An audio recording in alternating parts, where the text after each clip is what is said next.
लोकशाहीचा बुलंद आवाज, रिपब्लिकन वार्ता महाराष्ट्र।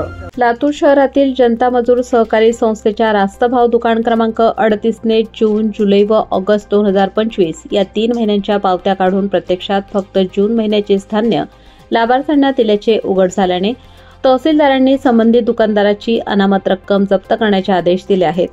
या प्रकरणात वारंवार तक्रारी करूनही कारवाई न झाल्याने समाजसेवक काशीनाथ जोंधळे व कुशावर्ती जोंधळे यांनी 12 ऑगस्ट रोजी तहसील कार्यालयासमोर आमरण उपोषण सुरू केले होते।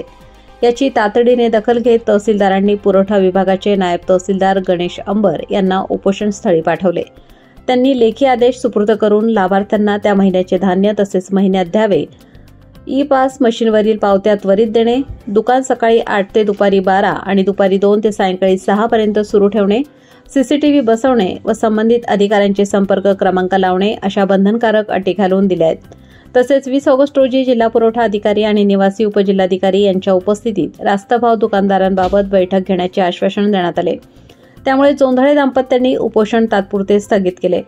आंदोलनावेळी माजी सैनिक चिवडे, पत्रकार हातीमभाई शेख, पत्रकार बाळ होळीकर, साधू गायकवाड, अजय सुरवसे, पप्पू परमेश्वरे, प्रशांत कांबळे, आबा आडगळे, दिगंबर काळे, नवनाथ काळे, रवी आगलावे, बबन लोढे, सूरज जोंधळे, रामेश्वर सूर्यवंशी, रुपेश जोंधळे, अक्षय क्षीरसागर आदी उपस्थित होते।